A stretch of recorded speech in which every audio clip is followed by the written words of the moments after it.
देखो भाई, आज की जो सबसे बड़ी ब्रेकिंग न्यूज है वो मैं आप लोगों को बता दूं कि रविचंद्रन अश्विन इंग्लैंड के खिलाफ तीसरे टेस्ट मैच के तीसरे दिन खेलते हुए नजर नहीं आएंगे। अब आप लोग सोच रहे होंगे कि रविचंद्रन अश्विन कल ही खेल रहे थे और आज क्यों नहीं खेलेंगे। तो देखिए मैं बताता हूं भैया, रविचंद्रन अश्विन इंग्लैंड के खिलाफ तीसरे टेस्ट मैच के तीसरे दिन बाहर हो चुके और जहां तक न्यूज है उसके हिसाब से यही पता चला है कि रविचंद्रन अश्विन की मां का तबीयत खराब है, जिसके चलते रविचंद्रन अश्विन इंग्लैंड के खिलाफ तीसरे टेस्ट मैच के तीसरे दिन बाहर हो गए हैं। और रविचंद्रन अश्विन के इस फैसले को बीसीसीआई भी एक्सेप्ट कर ली और टीम इंडिया को सब्स्टिट्यूट भी मिल गया है, जिसके चलते रविचंद्रन अश्विन की जगह पे आज टीम इंडिया में कोई और प्लेयर खेलता हुआ नजर आएगा। लेकिन आप लोग रविचंद्रन अश्विन के मां के लिए भगवान से विनती करना कि जल्द ही ठीक हो जाए और रविचंद्रन अश्विन जल्द ही टीम इंडिया में एकदम बेहतरीन कमबैक करें। और जो लोग नहीं जानते हैं मैं उन लोगों को बता दूं कि कल ही रविचंद्रन अश्विन टेस्ट क्रिकेट में सबसे तेज 500 विकेट भी पूरे किए। जहां इंग्लैंड के दोनों ओपनर एकदम तेजी से रन बना रहे थे, वहां पर रविचंद्रन अश्विन आए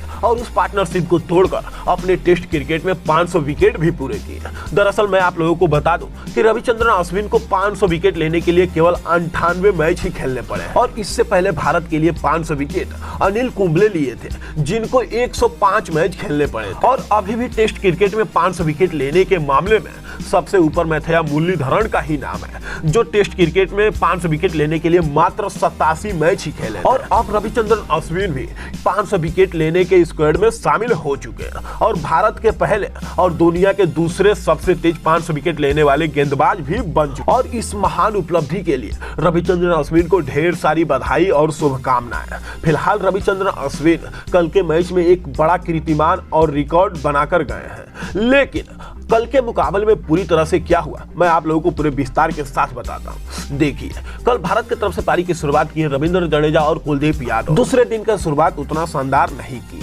जिसमें रविंद्र जडेजा जो रूट के हाथों आउट हुए, लेकिन उसके बाद ध्रुव जुरैल और रविचंद्रन अश्विन भारतीय टीम की उम्मीदों को जगाए हुए थे और ये बताए थे कि 400 के पार अभी भी पहुंचा सकते हैं, जिसमें डेब्यूटेंट्स ध्रुव जुरैल और रविचंद्रन अश्विन 175 बालों में 77 रनों की एकदम शानदार पार्टनरशिप भी की, जिसके चलते भारतीय टीम लगभग 400 के पार पहुंची गई, जिसमें इंग्लैंड के फील्डरों ने भी काफी मदद किया। 32 रनों के स्कोर पर ध्रुव जुरैल का लगातार 2 कैच छोड़कर एक ध्रुव जुरैल को डेब्यू मैच में कुछ बड़ा करने का मौका दे दिया, लेकिन अंत में ध्रुव जुरैल मात्र 46 रनों के स्कोर पर आउट हुए और अपने पहले ही मैच में 4 रनों से अपनी पहली 50 चूक गए। फिलहाल टीम इंडिया 445 रन बनाते बनाते ऑल आउट हो गई, लेकिन उसमें जसप्रीत बुमराह एक शानदार और जुझारू इनिंग खेले, जिसमें जसप्रीत बुमराह लगभग 26 बालों में 23 रनों की एकदम बेहतरीन इनिंग। उसके बाद फिर शुरू हुआ इंग्लैंड की इनिंग, लेकिन अभी तो ना ही एक भी गेंद फेंका गया था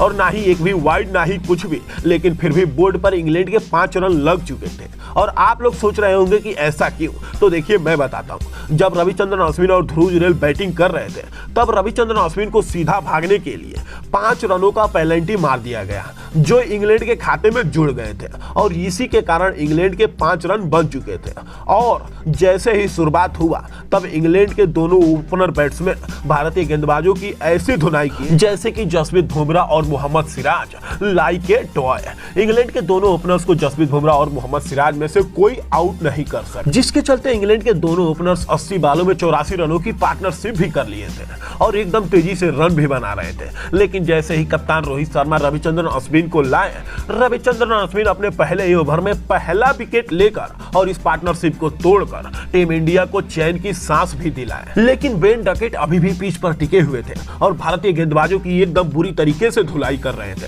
जिसमें बेन डकेट लगभग 112 की स्ट्राइक रेट से 118 गेंदों में 133 रन बनाए हैं, जिसमें बेन डकेट अभी भी नॉट आउट है। और इस इनिंग के दौरान बेन डकेट अभी तक 21 चौके और 2 छक्के भी लगा दिए हैं। बेन डकेट की ये तूफानी सेंचुरी इंग्लैंड के लिए एकदम कारगर साबित हो रही है। बेन डकेट ओली पॉप के साथ मिलकर 102 गेंदों में 94 रनों की शानदार पार्टनरशिप भी कर दी है, लेकिन फिलहाल ओली पॉप 39 रन बनाकर आउट हो चुके। और आज इंग्लैंड की तरफ से तीसरे दिन की शुरुआत इंग्लैंड के सलामी बल्लेबाज बेन डकेट और जो रूट करेंगे, लेकिन भारत के गेंदबाजों को किसी भी हालत में बेन डकेट को आउट करना ही होगा, नहीं तो भारत के लिए बेन डकेट सर दर्द बनते जा रहे हैं।